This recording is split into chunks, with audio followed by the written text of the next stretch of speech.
Olá, estamos aqui para a gravação do 5º episódio do nosso podcast MB Convida. Nem parece, mas já chegamos ao 5º episódio. O tempo passa e as informações são construídas. No nosso podcast falamos de assuntos jurídicos e não jurídicos, como vocês sabem. E hoje eu tenho um prazer imenso de trazer uma advogada especialista em direito imobiliário, doutora Cristina Farias, que eu peço licença mais uma vez para dizer todas as especializações que essa doutora tem que está aqui conosco. Advogada com atuação em Direito Imobiliário, pós-graduação em Direito Civil e Processo Civil, MBA em Direito da Economia e da Empresa, pós-graduação em Direito Imobiliário e Mercado Imobiliário. Só por aí a gente sabe que vai ser muito rico esse episódio. Doutora Cristina, muito bem-vinda ao nosso podcast MB Convida. Uma satisfação imensa ter você aqui com a gente para conversar um pouco com a gente e abrir por vez todo o assunto do direito imobiliário e a sua união com o direito do trabalho. Bem-vinda. Eu que agradeço, Magali. Primeiramente, quando você vê o direito do trabalho e o direito imobiliário, você não imagina quantos pontos de encontro eles têm, né? E o que o direito do trabalho influencia no direito imobiliário, né? Então, acho que vai ser um papo aí, como eu te adiantei, a gente tem papo aqui para 50 podcasts. É verdade. Hoje, quando a gente estava conversando mais cedo, estruturando melhor os pontos para esse podcast, a gente percebeu que isso daqui dá pra gente dividir em vários episódios de tão rico que é o ponto de intersecção entre as duas áreas, não é, Cristina? Com certeza.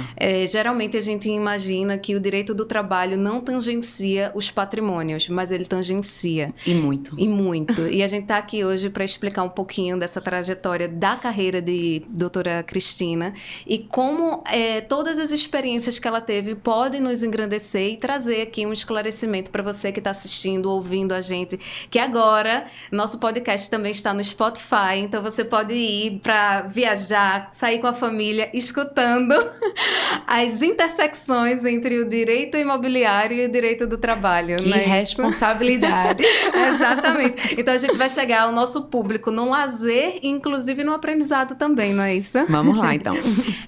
Como a gente já introduziu aqui, o direito imobiliário está ali colado com o direito do trabalho.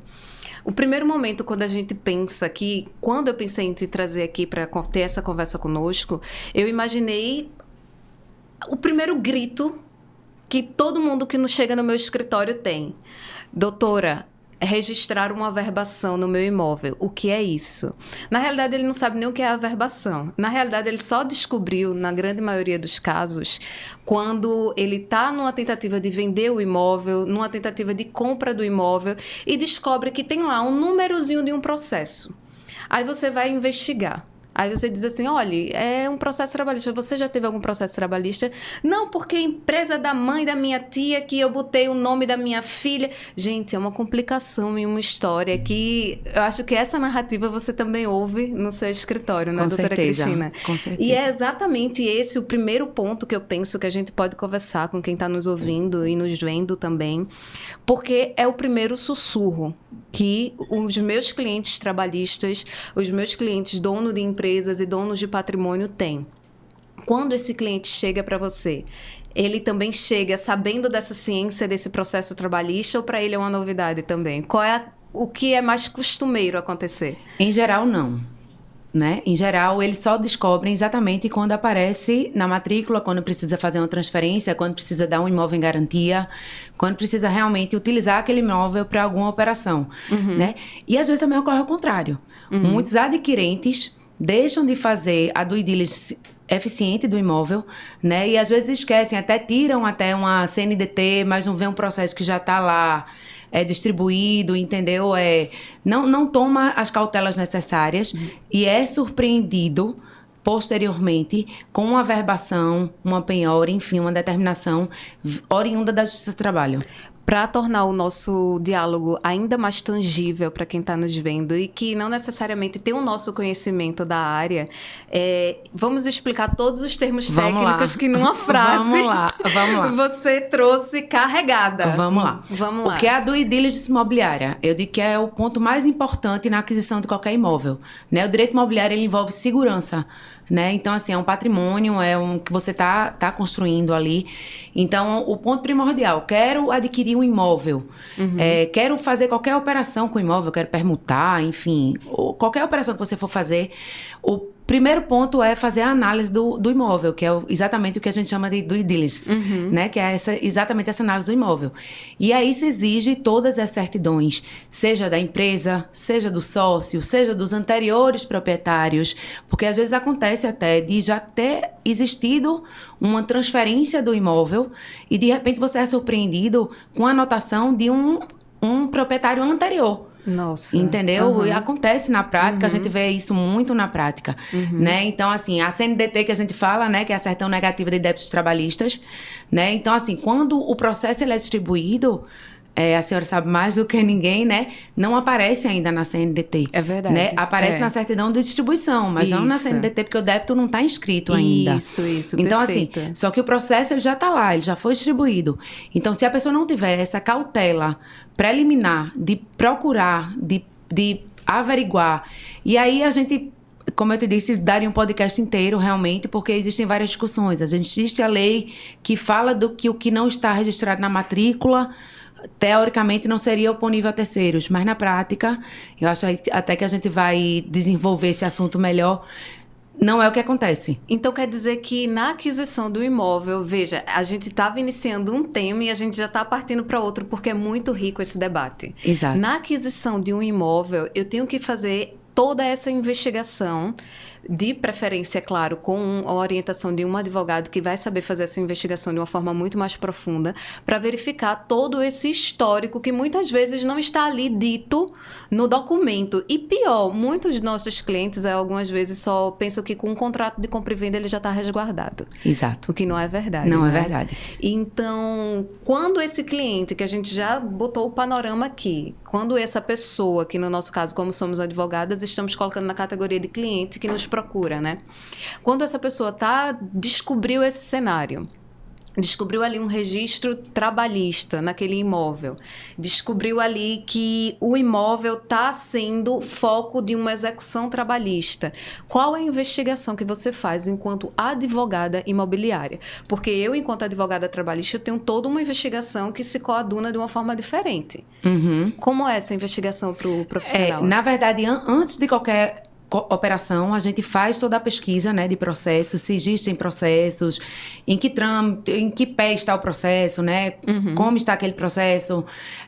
Às vezes até existem processos trabalhistas, por exemplo, uma empresa, hoje em dia, infelizmente, é quase que impossível não ter nenhum processo, né? É verdade. Então, a gente verifica se existem outros bens, né? A gente tenta, ao máximo, delimitar o risco daquele processo, né? Mas, assim, às vezes, por exemplo, a ação é contra a empresa, entendeu? E a empresa não tem bens suficientes. Então, assim, tudo a gente tem que analisar. Então, é analisar o processo, em que pé está o processo, quem é o polo passivo do processo, né? E sempre analisar a matrícula do imóvel, que é o registro do nascimento do imóvel, é onde se conta toda a história do imóvel, né? Porque, como eu te disse, às vezes até uma transferência que foi feita há pouco tempo, né? E de repente existe um débito trabalhista, enfim, uma ação proposta contra um anterior proprietário, isso pode vir a macular a operação. É muito interessante observar que, no meu caso, por exemplo, na área trabalhista, quando chega um cliente com um imóvel averbado, ou além disso, muito mais do que isso, eu olho, o primeiro ponto que eu olho dentro do processo trabalhista é se aquilo aconteceu com o devido processo legal. Que muitas vezes a parte está omissa dentro do processo e o juiz mete o pé. É crédito de natureza alimentar. Ele vai tentar, com toda a convicção, garantir aquela execução. Exato. Não que ele esteja cometendo atos ilegais, não é isso. Mas caberia à parte apresentar sua defesa e não perder o seu contraditório. Mas muitas vezes a gente vê irregularidades, como, por exemplo, imóveis são averbados, imóveis de sócios de empresas, sem antes haver uma desconsideração daquela personalidade jurídica que está ali dentro do processo. Porque é interessante a gente também elencar que primeiro a gente tem, se for o caso de uma empresa executada, a gente primeiro tem um CNPJ que está sendo executado antes de executar os sócios. Então, a gente tem que contar essa narrativa toda para o nosso cliente, não é, doutora? Exato. Agora, infelizmente, a gente sabe que na Justiça do Trabalho, muitas vezes, essa desconsideração, ela é até mais rápida. Muito célere. Né? Muito, muito. Justamente em função da natureza alimentar, das verbas, enfim, né? Então, a gente sabe... A gente que trabalha com imobiliário, eu confesso que a gente tem um pouco medo quando a gente vê qualquer assunto trabalhista, né? Porque a gente sabe que vai passar na frente de outras dívidas, vai passar na frente de um monte de coisa, tá entendendo? Assim, e o juiz, ele vai ser mais, eu digo, sensível à causa, né? Então, assim, mesmo no caso de um imóvel de sócio, a gente sabe que a diferença do CNPJ para o CPF deve existir, essa separação de patrimônios, essa segregação do patrimônio deve existir. Mas, assim, eu acho que o juiz, ele é mais sensível, ele é mais ágil, ele é mais... para garantir o cumprimento desse crédito trabalhista. É verdade. Entendeu? Então, assim, muitas até planejamentos, enfim, societários, né? Como a gente vai falar depois de holdings e tudo... Às vezes, até com a tentativa de ocultar esse patrimônio, de blindar, né? O que muita gente acredita que blinda o patrimônio, né? Na Justiça do Trabalho, às vezes, a gente sofre um pouquinho. A gente que é do imobiliário sofre. Porque, às vezes, até você fez uma análise bem feita. Você correu tudo que ali de primeiro olhar você deveria observar e é surpreendido. É surpreendido com algumas anotações aí que a gente sofre para baixar. Aproveitando a tua fala de blindagem patrimonial, existe também a possibilidade da alegação na Justiça do Trabalho de fraude à execução. Como essa fraude à execução se caracteriza especificamente? O que a gente sabe no direito do trabalho é aquele senso comum, né? De o imóvel era meu, passei para outro, dentro de uma execução é fraude à execução. Explica um pouco melhor isso para a gente. Pronto, no direito imobiliário é exatamente assim também, né? O que é que acontece muito, que a gente vê na prática todos os dias, eu acho que qualquer pessoa vão ter inúmeros casos para falar, né? Por exemplo, o pai que passa imóvel para filho, que passa imóvel para outra empresa, enfim. Então, a fraude à execução é exatamente essa. Eu tenho uma ação proposta e hoje em dia não é nem execução, tá? Se você já tiver a reclamação trabalhista proposta e eu tentei de alguma forma... Ainda em fase de conhecimento. Ainda em fase de conhecimento. Se eu tentei ocultar esse patrimônio de alguma forma ou vendi para um terceiro, o que seja, não precisa nem ser um familiar, nem ser uma empresa, nem nada... de alguma forma, eu tentei passar esse imóvel, às vezes até o terceiro nem tem conhecimento, tá? Às vezes até eu tento passar porque eu digo, o negócio tá estourando aqui, eu vou me livrar do que eu tenho, né? Mas a simples ação proposta, ela já pode ser considerada uma fraude. Né? Não seria a execução ainda, mas uma fraude contra um credor trabalhista, entendeu? Olha só que interessante. Você já teve um caso como esse no escritório, muitos. Né? Acontece demais, tanto no âmbito trabalhista quanto no âmbito fiscal também acontece, né? Mas acontece demais, na verdade, porque é isso. A ação está lá proposta. Se aquela ação vier a ser julgada procedente e aquilo ali for virar realmente um crédito trabalhista, você já fraudou lá na frente. Em um caso como esse, por exemplo, de que teve uma venda de um imóvel e, posteriormente, a alegação da fraude à execução, essa venda é possível ser anulada? Sim. É possível. Então, o que é que a gente orienta? Como eu te disse no começo, existe a lei que determina que o que não está na matrícula não poderia ser oponível a terceiros, mas na prática não é o que a gente vê. Então, por isso que a gente sempre bate tanto na tecla de tipo, contrate um advogado imobiliário, contrate um advogado da área, contrate um advogado que seja, que tenha conhecimento jurídico realmente e que possa analisar processo. Porque uma coisa, Magali, que muita gente cai em erro também, às vezes, até faz o contrato e já leva direto para cartório, enfim. Mas não é papel do cartório, na verdade, fazer essa análise processual. Entendeu? Essa análise processual cabe a um advogado. A gente entende os riscos do processo, a gente sabe onde isso pode chegar. Tá entendendo? Então, assim, o que eu sempre oriento não abra mão de certidão nenhuma. Tem que ter certidão trabalhista, certidão civil, certidão federal, todas as certidões, você não pode abrir mão, né? E assim, nas minhas escrituras, quando a gente está fazendo a operação, eu sempre faço muita questão. Também existe o decreto que autoriza que você dispense a apresentação dessas certidões, mas quando você dispensa a apresentação das certidões, você perde o requisito do terceiro adquirente boa-fé. Perfeito. Né? A partir do momento que você tá lá, você tem todas as certidões negativas, você tem como comprovar que na ocasião da compra, no dia que eu comprei aquilo, na ocasião que eu fiz aquela operação, não existia nenhuma ação. Entendeu? Então, aí eu tenho como defender que eu sou um terceiro adquirente boa-fé. Perfeito, perfeito. Cada convidado que chega aqui no nosso podcast, eu tenho a certeza que a gente precisa estar regado de serviços específicos. Com certeza. Porque, por exemplo, eu agora não compro mais nenhum imóvel, nem faço nenhuma análise de imóvel se não tiver uma advogada imobiliária orientando, porque são muitos detalhes, né, doutora Cristina? São muitos detalhes. Então, quando é tudo certo, ótimo. Ótimo, né? Mas também pode ser o lado oposto, né? Existe a possibilidade também de, na Justiça do Trabalho, a gente fala muito na alegação de bem de família. Queria que você explicasse também pra gente o que é esse tal de bem de família. Porque eu vejo que muitos dos meus clientes confundem. Acham que só porque a mãe dele mora no imóvel é um bem de família por si só. Conta pra gente quais são os requisitos necessários para esse bem de família ser considerado bem de família, né? Pronto. Vamos lá. O bem de família também cabe um podcast todo, tá? É verdade. Cada um desses temas cabe um podcast inteiro. Exato. A gente tá correndo, dando uma pincelada e um gostinho de quero mais. Porque existem várias excludentes, você sabe, né? Questão do empregado doméstico, enfim, na própria locação, muita gente não sabe, né? Que é uma das exclusões, mas enfim, deixa eu falar primeiro do bem de família e a gente chega aí. O bem de família, na verdade, ele é como se fosse aquele único bem familiar, né? E o que é a lei que previu o bem de família, que criou o bem de família, ela quer?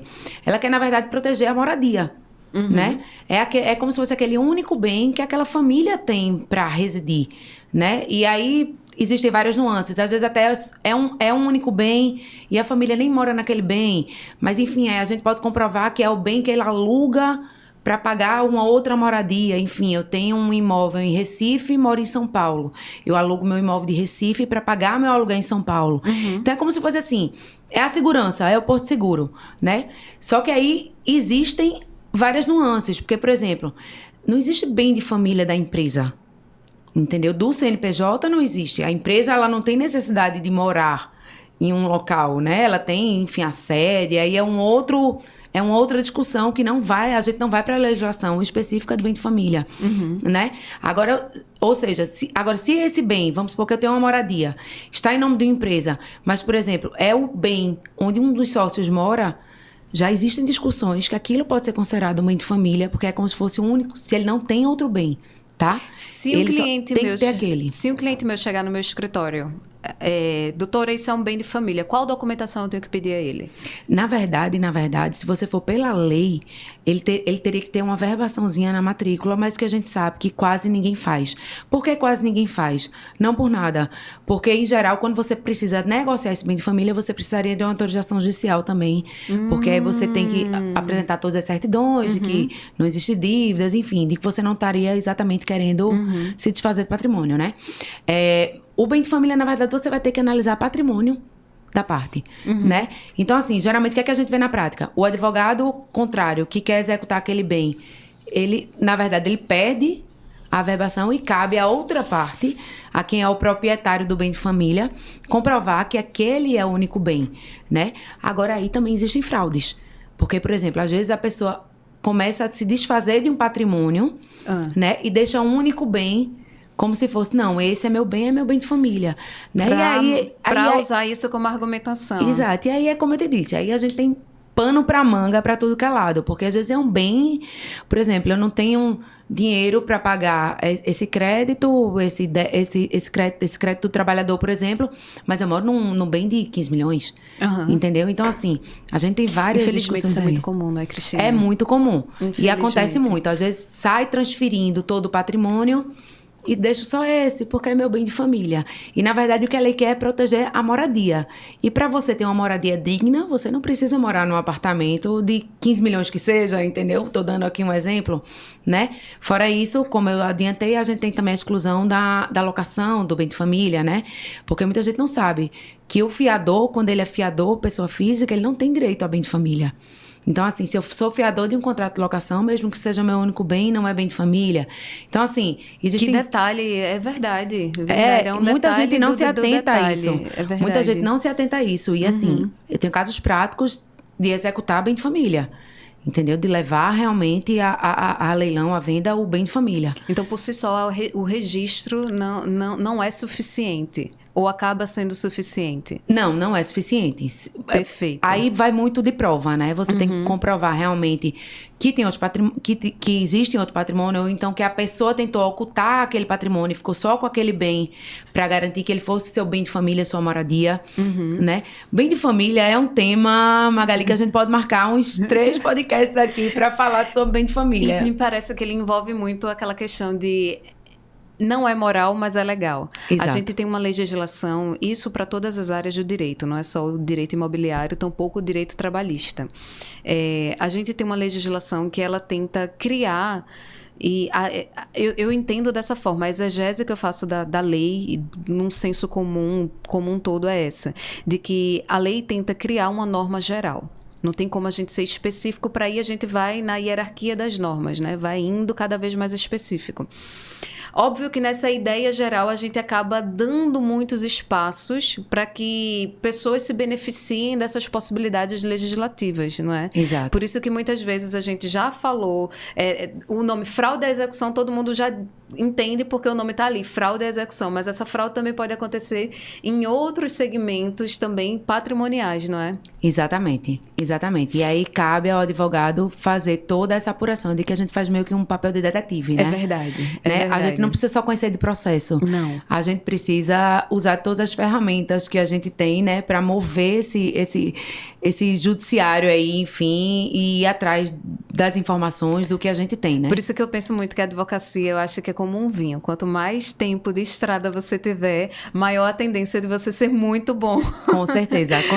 Você vai aprendendo, né? Também aprendendo, porque verdade. É isso, é uma averbação que apareceu numa matrícula que eu lhe garanto que no próximo a pessoa vai ficar muito mais atenta. Fica, né? Para prever tudo, para tomar todas as cautelas.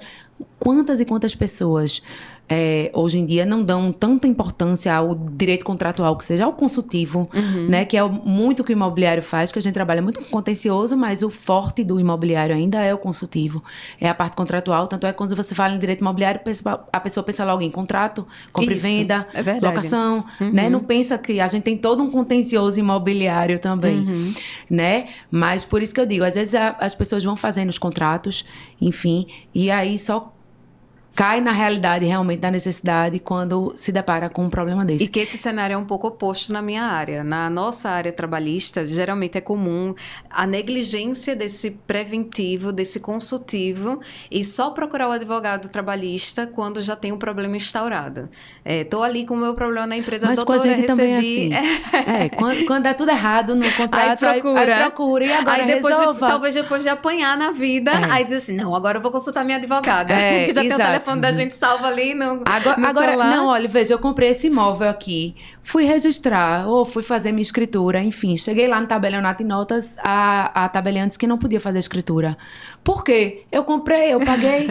Aí quando você vai ver que você puxa a matrícula, ou que você vai... tudo podre, é árvore envenenada. Tá lá, aí você começa a ter que aprender direito do trabalho. É verdade, tem que aprender tudo o que entorna, né? Exato. A gente falou muito sobre questão de patrimônio, sobre constituição desse patrimônio, sobre a investigação desse patrimônio e sobre ser papel do nosso, enquanto advogado, de ir atrás e efetivamente manifestar-se no processo para a proteção do nosso cliente, né?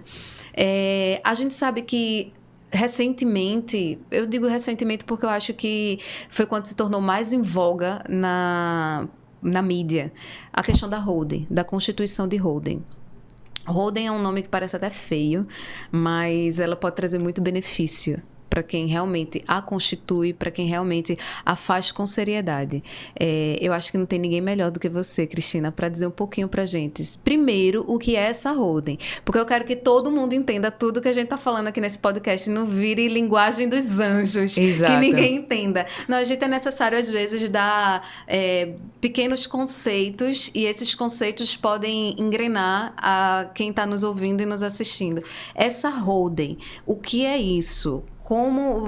Define pra gente esse nome feio, holding. Horrível, né? Vamos lá. E que é muito falado na mídia, né? Você entrar no Instagram, volta e meia, lhe prometem planejamentos, enfim, às vezes até inexecutáveis, né? Sob o manto da holding patrimonial. Verdade, né? Verdade. O que é a holding patrimonial, na verdade? É uma empresa que ela ou seja, ela é uma pessoa jurídica, devidamente constituída, enfim, segue todas as normas do direito societário, que visa, em geral, gerir patrimônio, administrar patrimônio, ou seja, não é uma empresa comum, como uma indústria, enfim, realmente uma empresa voltada para gerir um patrimônio, certo? Que quando bem feito, ela pode lhe atender sob vários aspectos. Tanto sobre esse prisma de você isolar ali o seu patrimônio, enfim, imobiliário, que seja, quanto para um planejamento societário, um planejamento sucessório, para tudo. O que é essa gestão de patrimônio que a holding faz? O que é isso? Tudo. Esclarece mais pra gente. O que é bom na holding, que muitas pessoas utilizam, né? Primeiro, eu acho que um ponto bem interessante é com relação ao planejamento sucessório, né? De você efetivamente incluir numa empresa todos os seus bens familiares, né? Enfim, colocar seus filhos como sócios. Aí vamos criar um mundo fictício para todo mundo entender. Gente. Vamos lá. Eu sou empresária. Empresária pernambucana, renomada.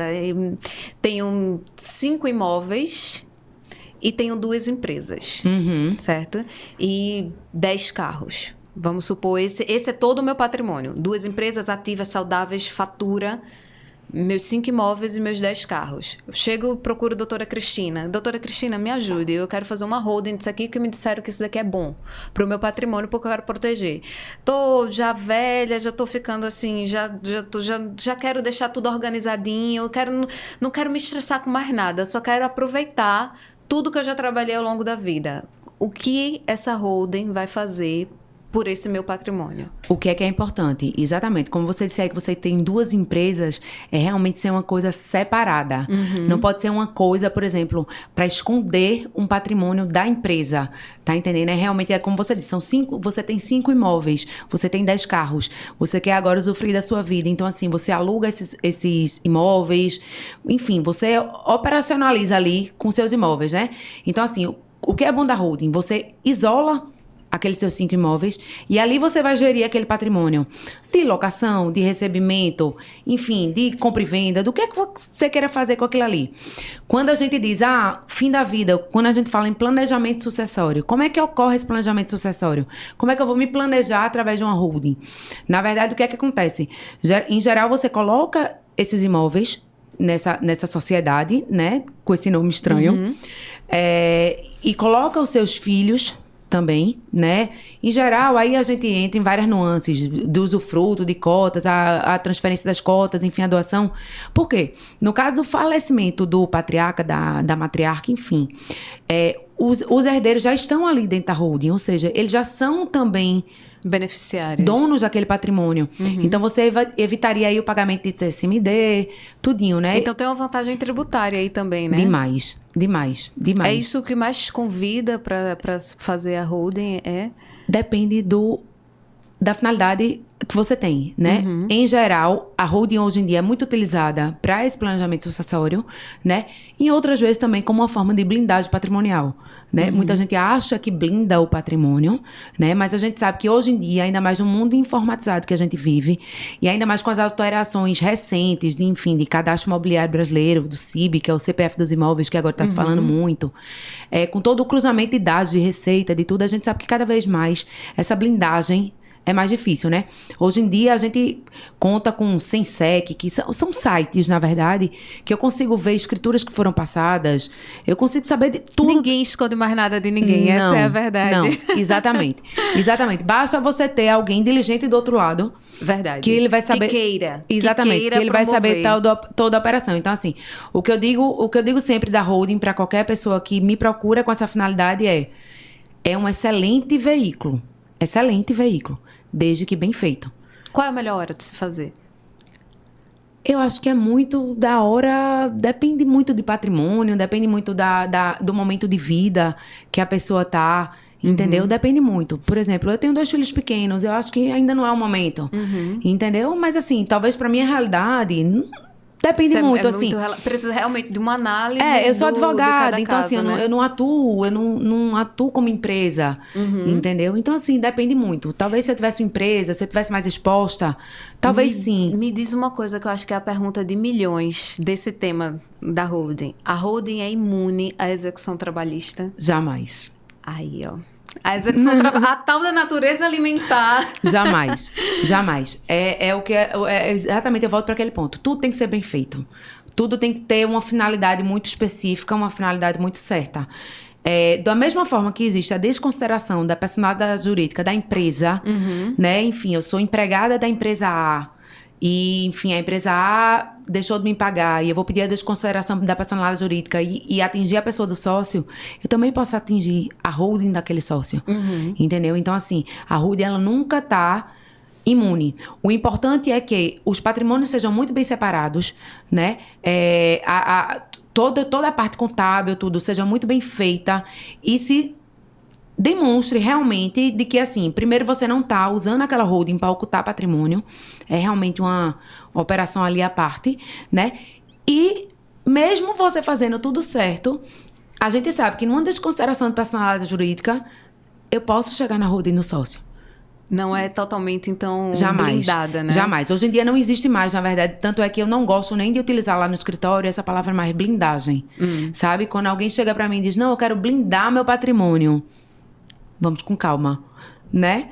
Vamos com calma, que essa blindagem hoje em dia, ela tem como ser quebrada, entendeu? Basta, como eu te disse, encontrar um advogado diligente do outro lado. E hoje a gente encontra todas as informações muito fáceis, né, Cristina? Muito fácil. É bem possível a gente... Aquilo que a gente estava comentando sobre é moral, mas não é moral, mas é legal, ela tangencia hoje nessa possibilidade da gente estar ali, a qualquer momento, encontrando a realidade do que foi o objetivo dali, eu digo do que a foi gente feito. dificulta, mas a gente não esconde.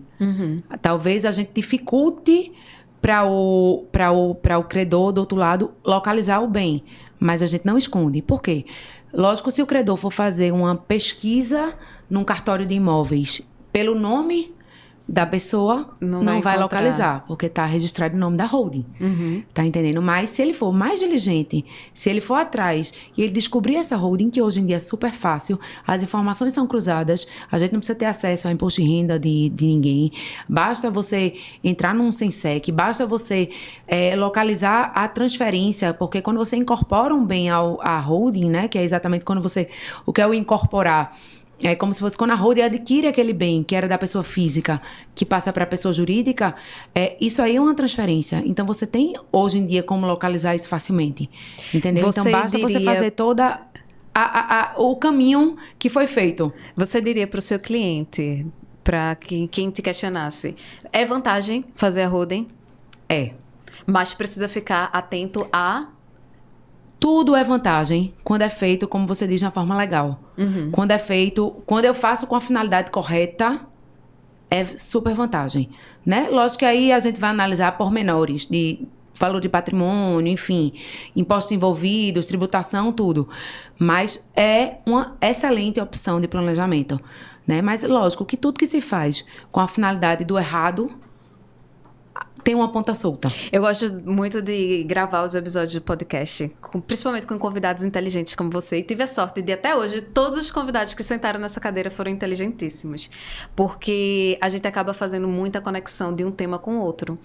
E não tem uma quebra. A quebra houve agora para fazer esse parênteses, né? Porque a gente tá falando sobre o que deve ser e o que não deve ser e o que aparenta ser. Isso me traz para um tema que também é muito importante de ser discutido e ser conversado, porque eu acho que o nosso podcast hoje está mais num sentido de vou dar pinceladas de boas temáticas para a gente conversar. Exato, até porque os temas são bem profundos, e tem várias nuances, né? A gente poderia ir para vários lados. A gente está aqui comentando, né, sobre eles. E uma coisa que muitas vezes parece e não é, ou deveria ser e não deveria, e é a questão da corretagem, a questão do corretor, do tal do imóvel, porque todo mundo que compra um imóvel, seja lá de qualquer valor, tem ali uma pessoa apresentando o imóvel, fazendo a transação acontecer.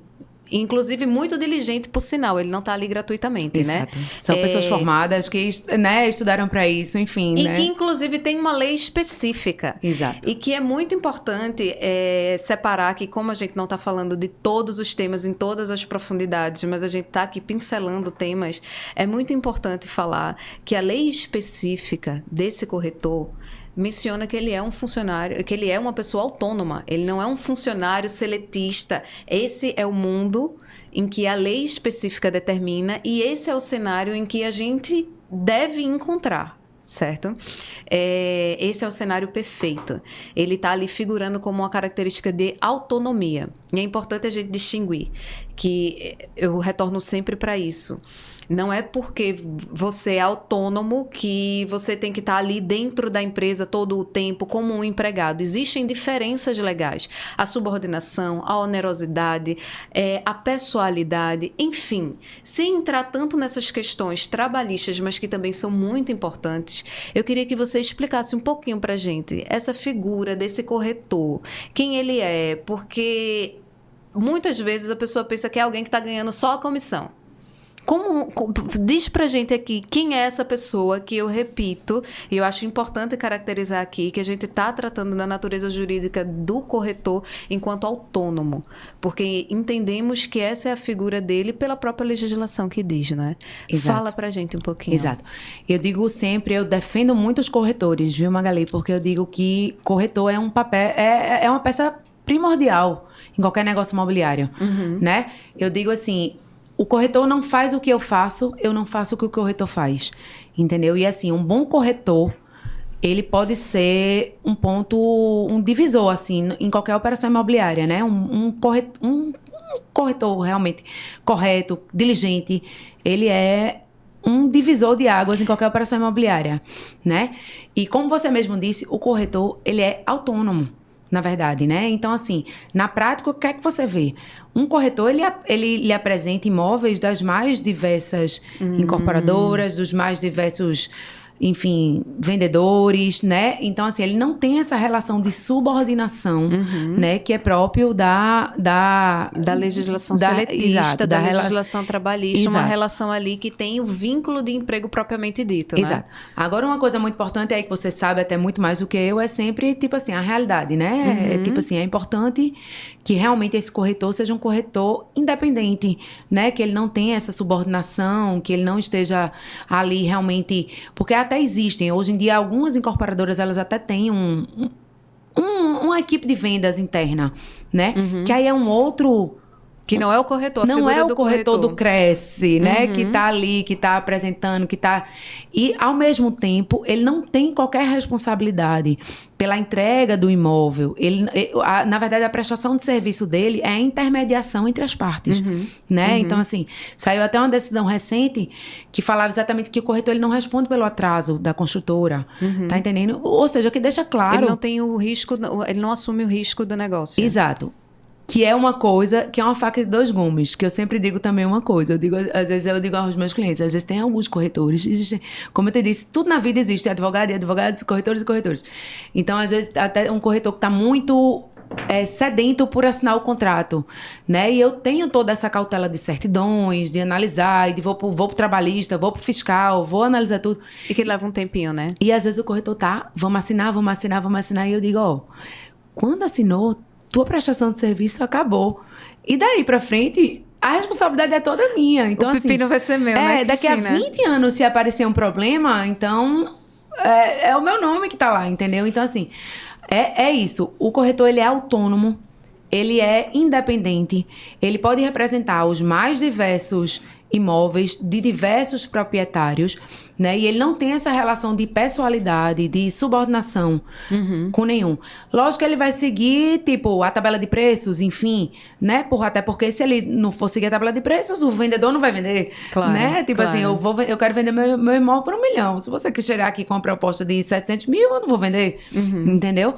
Mas ele não tem essa subordinação própria da relação empregatícia, realmente. E ele também não vai ter o recebimento de salário, né? O que ele vai ter é a comissão. A comissão, Como exatamente. é essa comissão? É muito importante isso, pessoal, porque assim, o salário é algo oriundo, típico de uma remuneração da contraprestação de trabalho num contrato típico trabalhista. Exato. Até trabalhista é regido pela CLT. Até mesmo quando a gente vai para um contrato de prestação de serviço, a gente também não fala de salário, né? Então, assim, o corretor, ele vai receber a comissão. Como funciona geralmente, sem entrar em grandes detalhes de regras de comissionamento, mas só a ideia geral para quem está assistindo a gente saber. Essa comissão funciona por imóvel, por contrato?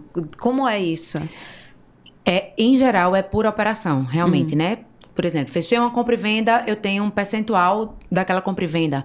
Em geral, 5%, a gente já encontra 3%, 4%, né? 5% era o que a legislação aconselhava. 5% né? do valor do imóvel? Do valor do imóvel, do valor da operação. Né? Vendi um imóvel de 1 milhão, tenho direito a 5%, que seria a minha comissão. Se essa compra e venda não vier a ser fechada, ele não tem direito a nada, entendeu? Então, diferencia muito exatamente da relação de emprego, porque no emprego, realmente, né, na relação seletista, você recebe aquele salário, né? Você não assume o risco do negócio. Exato. Na comissão do corretor, não. Se ele realmente firmou a compra e venda, ou até aí, vamos lá, mais um tema que a gente tem pano pra manga aí, né? Porque às vezes também ele só aproximou, enfim, foi outro corretor que fechou. Então, aquele corretor que só aproximou, que apresentou primeiro, ele tem direito também a uma parte da comissão, enfim. Mas no final do dia, realmente, o que ele tem direito é a comissão sobre aquela operação que foi efetivamente firmada. Seja uma compra e venda, seja uma locação. Em geral, nas locações, a gente usa o primeiro valor do aluguel. Às vezes, quando é um aluguel de um valor muito elevado, às vezes tem uma negociação, porque também as partes têm a liberdade de negociar como vai ser essa comissão, né? Então, assim, mas ele tá vinculado à efetiva concretização daquele negócio. Vamos conversar agora com quem tem um imóvel. Vamos criar mais uma vez um caso fictício. Eu tenho um imóvel e eu vou contratar um corretor. Qual é o requisito que eu tenho que analisar? Minha mãe vai ser corretora aqui desse imóvel porque minha mãe vai apresentar. Não é assim, Não né? é assim. Me fala um pouco disso e como eu tô agora falando, não tô falando de uma estrutura empresarial, de uma grande incorporadora, eu tô falando da pessoa mais, assim, que é proprietária de um imóvel, 2 imóveis. Como essa pessoa pode se munir, pode se proteger nessa contratação efetiva, para que ela aconteça de forma efetiva e que não cause eventuais ruídos, inclusive na Justiça do Trabalho. Primeiro, ponto primordial, você tem que ver se o corretor ele está devidamente inscrito no CRESSE. Perfeito. Né? Que é o Conselho dos Corretores de Imóveis, né? Então, isso aí é um ponto primordial, porque se a pessoa não tem o CRESSE, não está inscrito no CRESSE, ela, na verdade, ela não pode atuar como corretor, né? Ela pode ser, enfim, um prestador de serviço da... É só fulano intermediano. Exatamente. Mas nunca, jamais um corretor. Como eu te disse, o corretor estudou para aquilo, né? O corretor está preparado para auxiliar realmente numa operação imobiliária, né? Num curso para você tirar o CRESSE, você estuda direito imobiliário, você estuda matemática financeira. Então, assim, você está realmente preparado para exercer aquela função, né?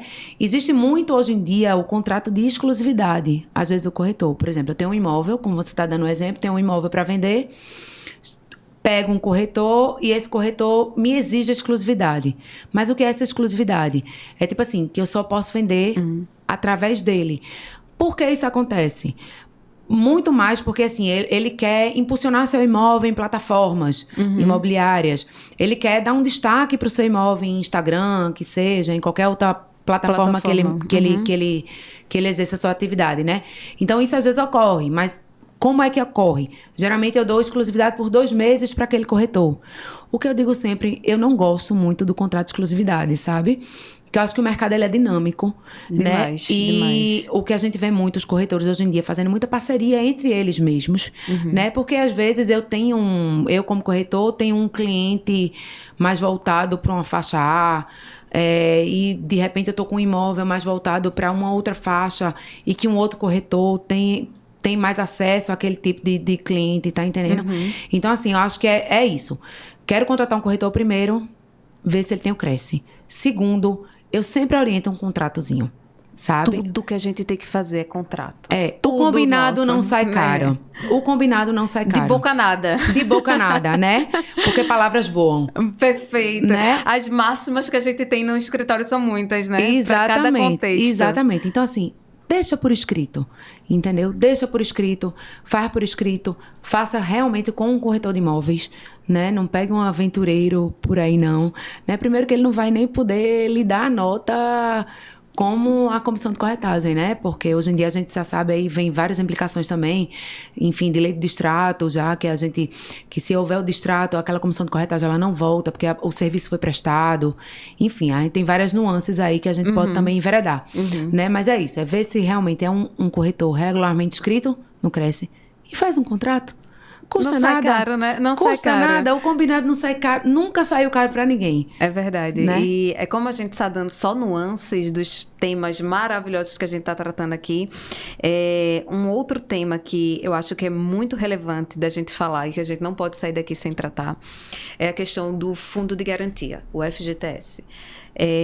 Lembro muito que no meu exercício da minha profissão, eu já tive a oportunidade de lidar com muitas questões sobre a natureza do FGTS. E lá atrás, quando o FGTS foi criado, a ideia desse fundo de garantia é exatamente possibilitar a capacidade de você adquirir um imóvel. Moradia. A moradia. Exatamente. Que a palavra correta realmente é moradia. Moradia. Onde você morar. A ideia, a exegese da lei, o retorno é muito bonita de ser visto, né? Então, o que acontece lá? Eu tenho uma empresa, contrato meus funcionários seletistas. Além de fazer o recolhimento dos demais tributos que eu devo fazer, todo mês aquele funcionário tem direito a 8% sobre o que ele recebe de fundo de garantia, sem contar no FGTS rescisório. O fundo de garantia rescisório que ele tem ali de 40%. A gente sabe também que os últimos anos o cenário de proporcionar esse ambiente de você conquistar a sua moradia, a sua residência por meio desse fundo tem se aumentado muito, por políticas governamentais, por própria necessidade da população brasileira em momento de instante econômico que nós estamos. Vamos falar um pouquinho sobre isso. Como efetivamente eu posso utilizar? Quem está vendo a gente sabe que tem um dinheiro ali do FGTS guardado, sabe que tem um dinheiro de FGTS a receber. Como é que ele pode utilizar isso para adquirir um imóvel?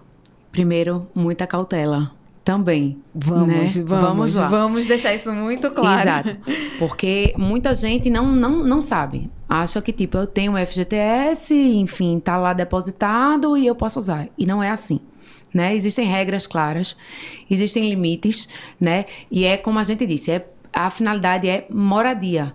Né? Então, assim, primeiro que se a pessoa já tem um imóvel, ela não tem direito a utilizar esse FGTS. Segundo, quando a Caixa Econômica ela libera esse FGTS para pagamento do imóvel, que seja, ela também faz toda essa análise do imóvel, né? Porque o imóvel vira meio que uma garantia dela ali. Meio que uma garantia não, vira uma garantia, né? Ali. Então, assim, Aí a gente volta para a mesma questão de toda a análise do imóvel, de tudo. Então, assim, muitas pessoas às vezes fecham o contrato, enfim, dão um sinal e se propõem a pagar um saldo restante ou então uma parte desse valor com o FGTS, né? Mas esquece de observar as regras, né? Existe o teto do valor, existe a questão realmente de ser a sua única moradia, tá entendendo? Então, assim, várias vezes eu já peguei casos práticos, por exemplo, eu tive um caso agora há pouco tempo, de uma pessoa que ela já tinha um imóvel, né? Mas tinha lá um FGTS lá, que ela não tinha utilizado na primeira aquisição, né? E de repente queria comprar um imóvel com um irmão, enfim. Não consegue. Entendi. Não consegue. Por quê? Porque ela não preenche os requisitos. Entendeu? Então, assim, ao mesmo tempo que eu também acho assim, eu acho que é um motor propulsor do mercado imobiliário, né, FGTS, eu acho que é importantíssimo, tanto é que você sempre vê em manchetes, né, falando do FGTS, sempre, de tudo, porque com certeza é um dos grandes motores do mercado, né, mas assim, existem regras.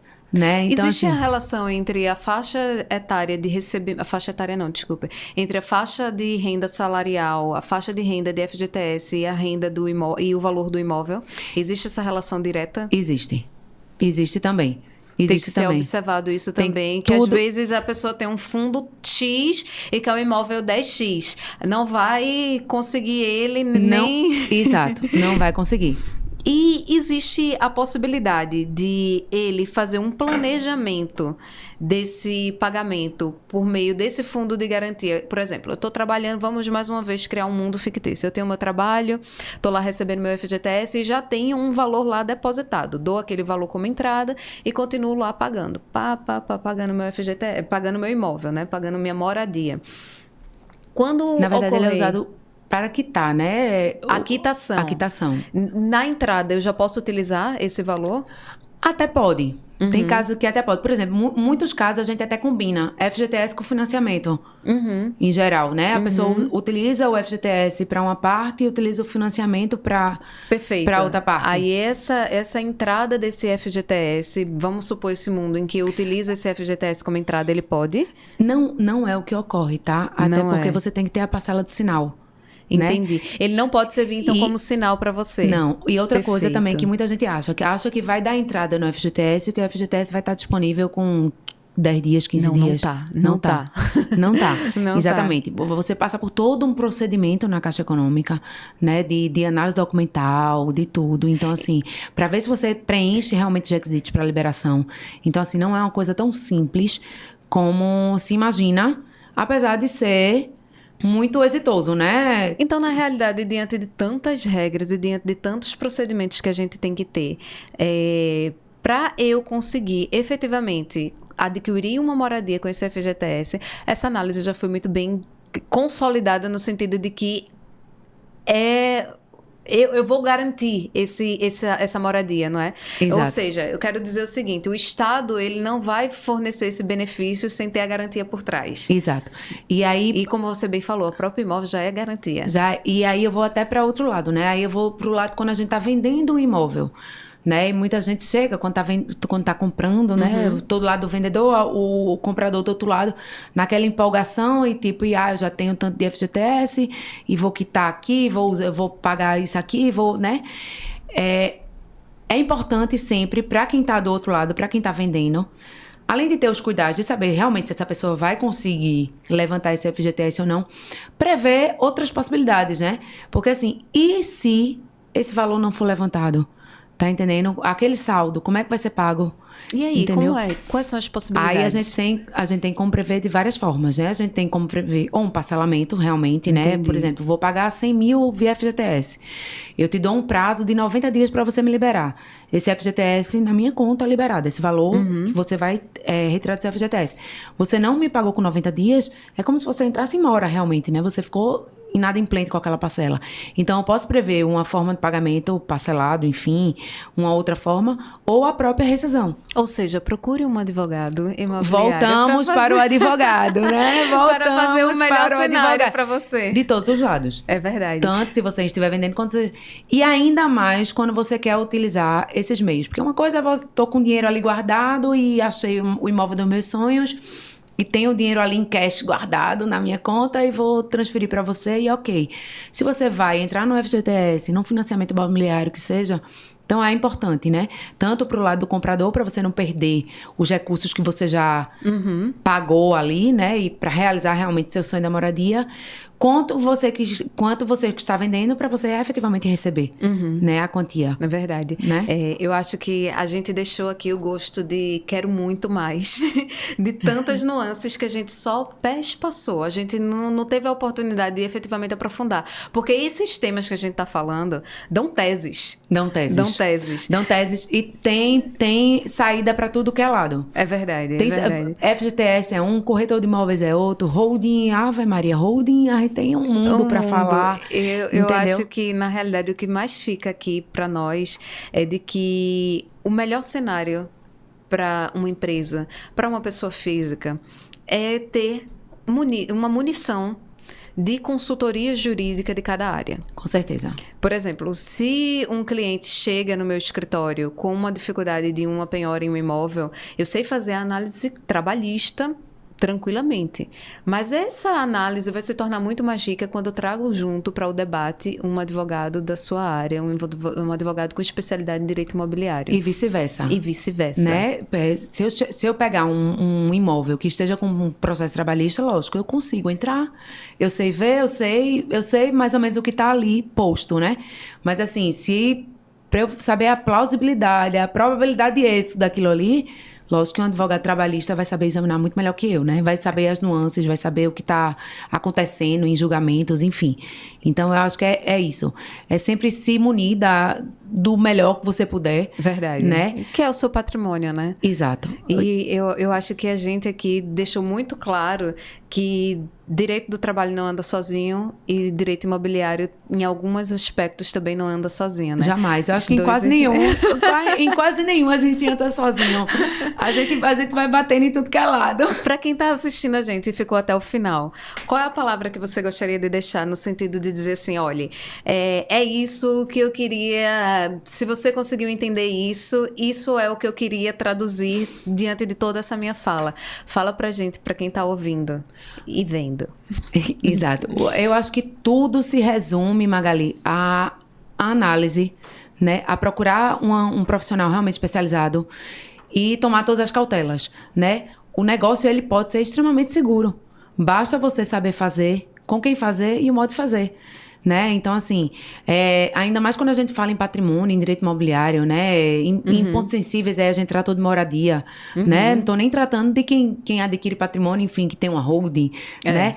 Imagine a pessoa que juntou o seu dinheiro ali a vida toda para comprar aquele imóvel. É sua moradia, da sua família, né? Então, assim, e ser surpreendido com, enfim, com... Foi bacana porque a gente tangenciou os dois mundos, a gente foi para todos, né? Exato. E como a gente comentou já, a gente só realmente pincelou. Foi. Entendeu? Foi. Então, assim, todos os temas, eles têm muitas nuances. É verdade. Entendeu? Mas, assim, eu acho que é isso. Eu acho que o que fica é isso. É a consciência, que eu acho que tá cada vez melhor das pessoas, de que, tipo, precisa desse auxílio, né? Tipo assim, o advogado, ele não pode ser procurado só quando o problema já tá lá instaurado, né? Nós atuamos consultivamente, Consultivamente, né? Preventivamente. É verdade. Né? Auxiliando e, às vezes, até negocialmente a gente atua, né? Então, assim, porque a gente tem como prever tudo isso, né? Eu gosto muito de, isso. quando eu tô terminando o episódio, fazer um bate-bola. Que quem já acompanha os episódios anteriores sabe como é. Eu dou palavrinhas rápidas, provoco e gosto que o meu convidado também responda isso de uma forma bem rápida. Os 30 segundinhos pra gente descontrair. Vamos lá. Vamos lá. Comprar um imóvel ou viajar pelo mundo? Que pergunta difícil. Tenso, eu não saberia. Mas vamos lá, vou defender meu peixe, né? Comprar um imóvel com vista. Oh, muito bom. Olha aí, né? Muito bom. Comprar um imóvel com vista e com assessoria de um advogado imobiliário. É a história de ter pra onde voltar, né? Não adianta viajar e não ter pra onde voltar. É verdade. Né? Então, assim, Sem primeiro... dúvida. Uma compra com vista. Verdade, vai Né? unir os dois mundos. É. Uma planta antiga, espaçosa, ou um apartamento moderno, compacto? Também depende. Também depende muito. Depende muito do seu momento de vida, enfim. Mas No seu momento de vida atual. eu dou muito valor ao espaçoso. Né? Aqueles 140 metros que hoje tá cada vez... E pode ser antigo. Você tá mais pega, raro, né? você modifica. É um lar. Então você tem que estar confortável onde você estiver. Sem dúvida. Né? Cliente indeciso ou cliente que decide rápido demais? Cliente seguro. Qual é a diferença? Seja ele rápido ou indeciso. Para mim, o que importa é segurança. Perfeito. Né? Tem cliente que é rápido porque já está acostumado com a operação, enfim, vai e resolve e já tem as cautelas e, enfim, já confia na profissional que está com ele, enfim. E o indeciso, ele é seguro. Eu prefiro cliente seguro. Dos dois, o seguro. Contrato de 2 páginas ou de 20 páginas? Aí eu pego por excesso, aí eu vou para as 20. Eu dou... É um bate-bola, mas eu vou te dar um exemplo que eu digo sempre. Eu digo o seguinte, eu digo que a parte contratual, eu faço contencioso também, trabalho muito com contencioso. Mas eu digo que a parte contratual, para mim, é a parte mais importante. Por quê? Se eu esqueci um assunto, enfim, alguma peça processual, eu tenho um embargo, eu tenho um agravo, eu tenho uma apelação, enfim, a gente sabe. Lógico que a gente tem que obedecer ao procedimento do processo, né? No meu caso, do processo civil. Mas, enfim, no contrato, não. No contrato tá ali. É a sua lei específica. E muitas vezes é aquilo que vai reger o processo todo. Entendeu? Então, assim, pega o processo. É entendeu? o cliente seguro, né? Pega o Afinal. processo. Uma coisa que todo comprador deveria fazer antes de comprar um imóvel. Contratar um advogado imobiliário. Uma coisa que todo locatário esquece de fazer. Todos, sem exceção. Eu nem digo só locatário e locadores. Fazer a vistoria de entrega das chaves do imóvel. Porque é dessa forma que você vai ter que entregar o imóvel no final. E é onde a gente tem uma risgazinha e uma brigazinha muito grande. Porque muita gente, na empolgação, aluga o imóvel, entra, tá lindo, tá maravilhoso. E quando vai sair, aí tá o piso quebrado. Então, eu diria isso. Memorial de vistoria. Qual o mito do mercado imobiliário que você sempre escuta? Um mito? O mito. Aquilo que todo mundo diz que parece ser, mas não é. E que você, especialista, sabe que não é. São tantos. Primeiro, o mais básico de tudo, né? O proprietário é quem está no registro. Né? Então, assim, verdade. Muita gente tá com seu contratozinho ali de gaveta, enfim. Principalmente em Recife, muita posse, mas não é proprietário. Um momento curioso que você pode compartilhar com a gente, vivido na área imobiliária. Tenho vários. Eu digo que o bom do imobiliário é que o imobiliário é vivo, né? A gente vive o imobiliário. Eu tenho um caso curioso de um proprietário que ele, enfim, um prédiozinho, caixão mais antigo, e ele foi pegando uma área comum do prédio mesmo, né? O apartamento dele hoje em dia se chama Garden, né? Mas antigamente era o apartamento pilotis mesmo. E ele foi pegando e ele foi construindo, foi pegando. Quando foi vender, ele estava querendo vender um imóvel de 180 metros quadrados, que na verdade ele tinha 90. Tá entendendo? Porque na verdade ele foi pegando a área comum, né? Do condomínio. Ou seja, ele não era proprietário de 180, ele era proprietário de 90. Né? Então, assim, que às vezes a gente vai e acontece. E você não acredita que isso está na prática e foi passando pelo condomínio, enfim. É quase inacreditável, né? Exato. Direito imobiliário em uma palavra. Segurança. Perfeito. É o cliente seguro, né, Cristina? Exato. Eu acho que é isso. É o lar. É bom viajar, mas é bom ter para onde voltar. Né? E se voltar com vista, melhor ainda. E se voltar com vista, melhor ainda. Não precisa nem ir às vezes, viu? Você fica lá na sua vista. Mas eu acho que é isso, é segurança. Perfeito, Cristina. É Eu queria te segurança. agradecer muito por estar aqui conosco. Acho que os números fechados, 5, 10, 15, são números emblemáticos. Você está aqui no nosso 5º episódio do nosso podcast, não é à toa. Você está iniciando também para uma maturidade desse nosso podcast, que está se tornando cada vez mais maduro. Cada vez a gente está entendendo mais o que a gente quer comunicar e como a gente quer se posicionar na comunicação. Porque não é só falar de direito, é falar de pessoas, de conexão, é falar do que realmente entorna a nossa vida. E fico muito feliz de você estar conosco aqui. Obrigada. Foi riquíssimo e o tempo voou aqui. Eu que agradeço, te admiro demais, tá? A admiração é recíproca. E acho que as nossas áreas, é isso, elas cuidam de vida, né? Você Verdade. cuida das relações, enfim, de emprego, né? E o imobiliário, a gente cuida disso, do patrimônio das pessoas, do que todo mundo luta para construir, né? Da moradia. Enfim, a gente vamos para todos os lados, né? Tem gente que constrói patrimônios. E eu digo o seguinte, investir em imóveis é sempre seguro. Você não tá aí no risco da bolsa, você não tá no risco de nada. O imóvel tá lá, entendeu? E sempre se valoriza. Então, invista em imóveis, contrate um advogado. E quando ele tiver dívida do trabalhista, ele vai contactar com o advogado trabalhista. Verdade. Enfim, faça Tudo sua é operação conexão, segura, né? E imóvel tá ali, é seu. Perfeito. Você que nos assistiu até o final, muito obrigada. Espero que você tenha gostado desse episódio. Acho que esse episódio merece ser repetido por você aí. Volta do começo e aprende conosco, com a doutora Cristina, com tudo que ela passou pra gente. Muito obrigada e até o próximo episódio.